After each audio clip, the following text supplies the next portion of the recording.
Tiene no uno, sino dos mentores, me has dicho. Nuestro emprendedor invitado, que no está en el estudio, nos acompaña por teléfono, es Álvaro Castrejana Irazola. Es el cofundador y consejero delegado CEO de Socilen Lending. ¿Cómo estás, Álvaro? Buenos días. Hola, muy buenos días. Oye, cuéntanos en primer lugar qué es Socilen Lending, porque es una plataforma de financiación de lo que empezamos a llamar, no sé si es entre los fintech y los canales extrabancarios para conseguir financiación.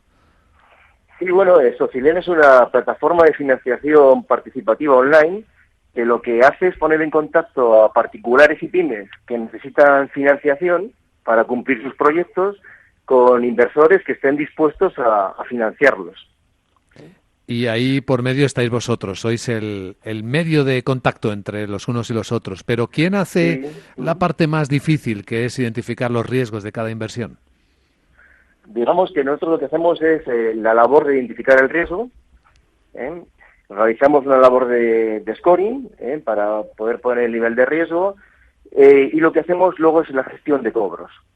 Realmente nosotros no somos un banco ni una empresa de préstamos rápidos, no damos préstamos, no cobramos intereses, lo que cobramos son comisiones de gestión por dar el servicio de calificación de riesgo y de gestión de cobros. Uh-huh. Estaba muy interesado, Julio, de ver cómo funcionaba esto. Sí, ese es el concepto de crowdlending, ¿es correcto? Eso es, digamos que hay 4 tipos de crowdfunding, que igual a la gente le suena más. Está el crowdfunding de donaciones, el de recompensas, el de equity o inversión, y en nuestro caso que sería el crowdfunding para préstamos o también llamado crowdlending. ¿Cómo os ha afectado la última ley que ha salido? Yo sé que de alguna forma la ley trata de normalizar o de evitar, digamos, posibles fallas dentro de este modelo de trabajo, ¿no? ¿Cómo os afecta? ¿Os ha beneficiado? ¿Os ha perjudicado? Pues yo creo que en principio es muy beneficioso para el sector. Yo creo que haya una seguridad jurídica es muy bueno. Hasta abril del año pasado, cuando se publicó la normativa, si no recuerdo mal fue el 27 de abril, no estaba legislado este sector, con lo cual había una cierta laguna jurídica, y desde entonces lo que ha conseguido es que al estar regulado va a haber mucha más confianza en estas plataformas, que ahora tenemos que pasar un proceso de inscripción en la Comisión Nacional del Mercado de Valores, un control por parte del Banco de España, hay unos requisitos de capital mínimo, se nos piden auditorías obligatorias, etcétera, etcétera. Con lo cual yo creo que va a redundar en una mayor profesionalización del sector y que va a ser muy beneficioso. Define Álvaro Castrejana su sociedad Socilen como el hormiguero financiero, ¿no? Para dar una imagen gráfica de qué es lo que ocurre, ¿no? En este tipo de negocio. ¿Por qué habéis elegido las hormigas para reflejarlo? Porque como esto realmente lo que es economía colaborativa. Podríamos definirlo como que es la uberización de las finanzas, es decir, igual que empresas como Uber o como Airbnb no tienen ni coches ni casas, pero ponen en contacto a comunidades que utilizan esos servicios, nosotros lo hacemos lo mismo, es decir, ponemos en contacto a gente con ahorros que puede prestar dinero a gente que necesita financiación.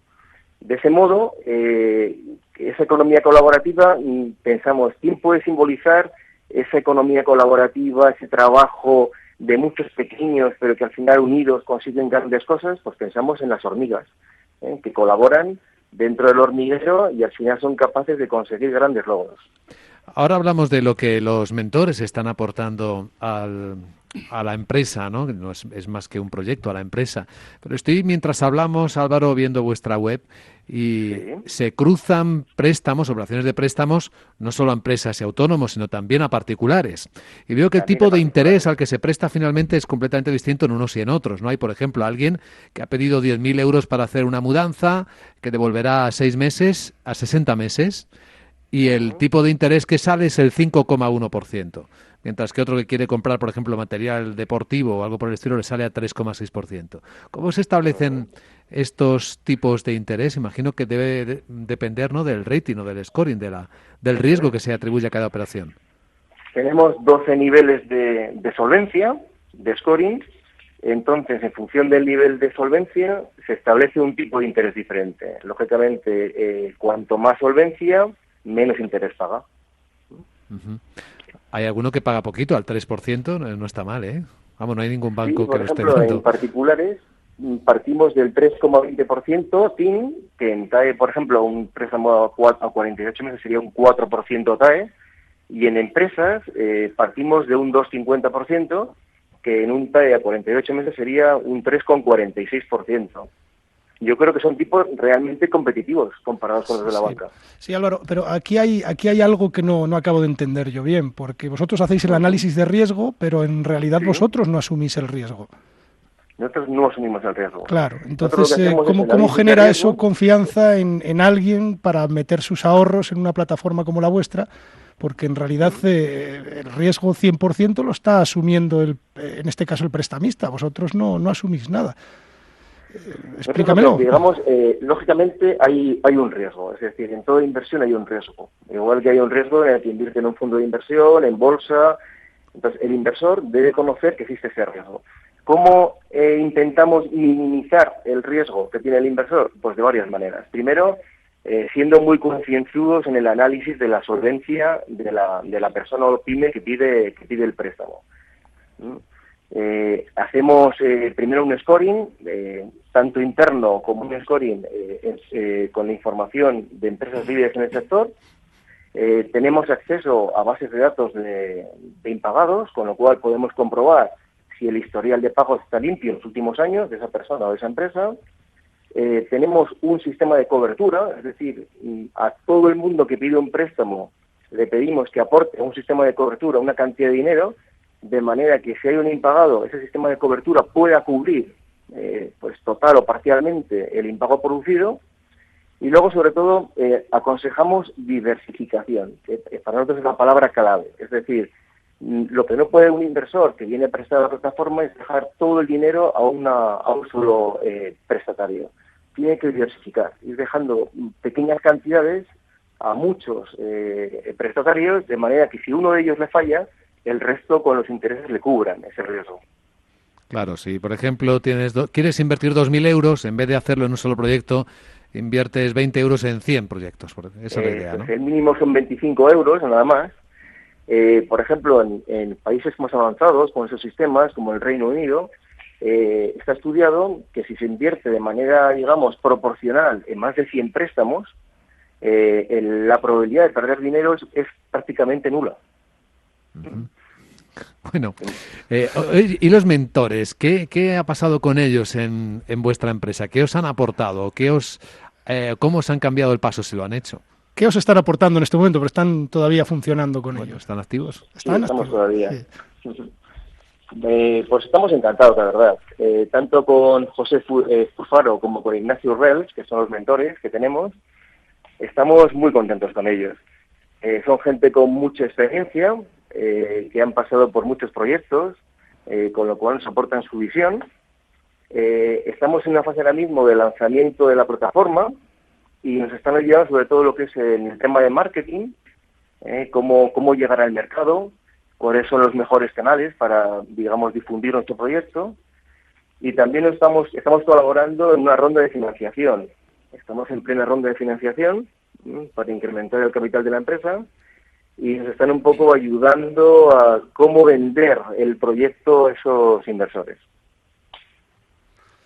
Caray. ¿Qué opinas? José María Garrido, que está aquí escuchándonos y es mentor, él estaba escuchando muy atentamente. Yo sé que tú no eres especialista en este sector, pero como mentor, ¿qué preguntas te surgen cuando escuches este tipo de iniciativas? Sí, realmente no soy especialista en tema financiero, pero veo que los mentores le está aportando un valor muy interesante a este proyecto, ¿no? Y la primera, una de las preguntas que me surgen es de qué manera más concreta se está enfocando ese trabajo, digamos, de marketing de vuestro proyecto, de difusión de vuestro proyecto, porque entiendo que no será a través de publicidad pura y dura. Que es un poco la duda que te planteaban a ti tus mentís el otro día, ¿no? Correcto. Por desgracia todavía no tenemos la capacidad financiera suficiente como para hacer una gran campaña de difusión. Entonces hacemos lo que, digamos, se llama guerra de guerrillas, ¿no? sobre todo trabajamos el medio que, digamos, que nos corresponde, ¿no? Porque el medio online es el donde somos una plataforma web, con lo cual lo que más estamos trabajando es el tema de Internet y el tema de el marketing online. El marketing low cost, que se llama, ¿no? Efectivamente. Uh-huh. Oye, José María, tú en tu labor diaria, lo que es Fresh Mentoring, te dedicas a apoyar estratégicamente a pequeñas y medianas empresas, ¿no? Y por lo que me estás comentando, eso es una de las grandes aportaciones que has hecho como mentor. A mí me gustaría que me pusieras la línea, ¿no? ¿Cuál es esa línea que diferencia a un mentor de un consultor? Porque en tu caso concreto, pues tu expertise va más enfocado a hacer consultoría que ahora mismo estás haciendo dentro de la mentoría. ¿Qué opinas al respecto? Sí, bueno, yo realmente como defino mi trabajo es que consiste en hacer realidad los sueños del pequeño y mediano empresario agroalimentario, porque ese es el foco central de mi proyecto, que quiere transformar su organización, ¿no? Para mí el centro de mi actividad es el empresario en sí mismo y mi metodología pues arranca por un análisis de sus propias inquietudes, de su propia realidad, de sus propias fortalezas como persona y como empresario, y a partir de ahí marcarnos cuál es realmente su visión, si es que la tiene, porque curiosamente muchos no han tenido tiempo ni siquiera de marcar cuál es su sueño como empresario, a dónde quieren llegar con su empresa. Y si hemos fijado con cierta claridad esa orientación, eso requiere un trabajo, digamos, un trabajo a dos y un trabajo de confianza y un trabajo de cercanía. A partir de ahí, pues pasar a lo que sería el análisis de la propia realidad de esa organización, que puede ser muy diferente y con unas estructuras muy distintas en volumen, en actividad, en número de personas, en complejidad del producto que están ofreciendo, y sobre ese análisis de la realidad marcar en función de sus prioridades cuáles serían los trabajos a desarrollar y en qué parte de su organización desarrollar ese tipo de actividades. Yo creo que la diferencia fundamental está en el cliente propiamente, es decir, en el enfoque cliente, que es el empresario en sí mismo como empresario, en esta metodología que luego lógicamente deriva en actuaciones y proyectos prácticos concretos, y luego también en mi aporte de experiencia, ¿no? Esa experiencia de 25 años en empresa agroalimentaria, siempre en el comité de dirección, habiendo vivido evolución empresarial desde la misma concepción de la idea, y en esto me recuerda mucho también las ideas de lo que hoy se llaman startups, no era así en los años 90, hasta llegar a convertir empresas en prácticamente o ingresar en multinacional. Toda esa experiencia es lo que me hace comprometerme y por lo tanto aportar valor desde esa propia experiencia empresarial. ¿Y qué hay del crecimiento? ¿Cómo vas dirigiendo, enfocando la mirada del empresario para ser grande?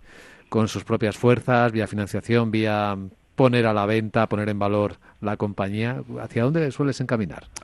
Son aspectos que yo directamente no suelo tocar. Ah, no. Pero el crecimiento sí, ¿no? En el siguiente sentido, no. Yo creo que una de las cuestiones esenciales para poder hacer este trabajo es que de entrada la empresa vaya bien. Es decir, que sus ventas vayan bien y que no sea la principal preocupación del empresario. ¿Existen empresas que sean así, que no tengan preocupación por vender? Existen muchísimas empresas que van muy bien, que están vendiendo realmente bien. Se ha producido en el sector algo, yo diría, mágico, ¿no? Con la crisis que acabamos de vivir o estamos viviendo sus últimos coletazos, ya veremos, empezamos otra. Y ha sido que, por ejemplo, con el desplome del consumo interior, muchísimos de ellos, estamos hablando de 30.000 empresas agroalimentarias en España, muchísimos de ellos se han atrevido a dar el salto al exterior, se han atrevido a dar esa acción de internacionalización, se han dado cuenta y han encontrado que en los mercados exteriores el producto de entrada, el producto agroalimentario español es muy apreciado. Se han dado cuenta también que después de tantos años peleando, porque este es un sector de una pelea durísima durante toda su historia, al salir al exterior se han dado cuenta que son competitivos y por lo tanto han tenido éxito en esa primera acción de encontrar mercados, de encontrar sitio, y están continuando con esa acción.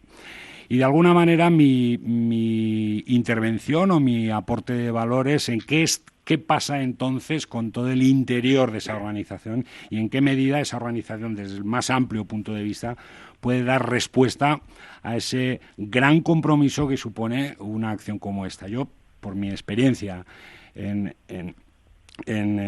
las empresas en las que he participado y mi cercanía a sus directores generales o directores gerentes, soy muy, muy consciente de la responsabilidad, de las incertidumbres y de la soledad que vive un empresario cuando tiene que tomar decisiones. Esto nos viene bien para planteárselo a Álvaro Castrejana, a ver cómo él, en esa soledad de emprendedor, con las dificultades ahora a las que se enfrenta, como es obtener financiación, imagina su futuro, dibuja su futuro. Álvaro, ¿cómo lo haces tú?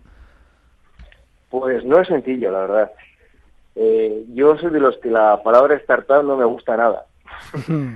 O sea, creo que sí, realmente pues se crea un poco circo alrededor de todo lo que es el mundo del emprendimiento, y realmente al final lo que somos empresarios, y la vida del empresario es muy dura y como estaba comentando, pues realmente hay momentos en los que piensas en dejarlo todo, en no seguir adelante, y se compensan también con los momentos buenos, ¿no? El tener un proyecto, el tener una ilusión.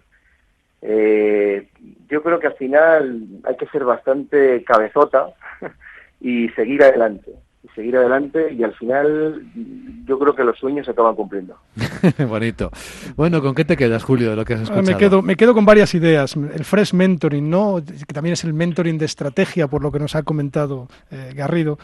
El mentor también como generador de contactos. Hablamos que el coach es experto en el proceso, pero el mentor no tiene por qué serlo, pero sí es experto en el contenido. Sin embargo, hay veces que la expertise en el contenido no existe, por lo tanto tienes que buscar nuevas referencias, nuevos contactos que ayudan al emprendedor. Y bueno, me quedo con esta frase que has dicho al final, Álvaro, sobre todo para esos jóvenes emprendedores que tienen la ilusión de crear una startup, que sean conscientes que la vida del empresario es muy dura y que hay veces muchas que dan ganas de tirar la toalla y no seguir adelante, ¿verdad? Muy bonito. Pues queremos agradecer a Álvaro Castrejana, CEO y fundador de Socilen Lending, y a José María Garrido y su estupenda iniciativa del Fresh Mentoring, que nos han acompañado hoy en nuestro espacio de mentoring. Muchas gracias a los dos, José María y Álvaro. Muy bien, muchas gracias. Gracias a vosotros. Y gracias a Julio Rodríguez, y hasta el próximo programa. Hasta el próximo programa. Capital, la bolsa y la vida.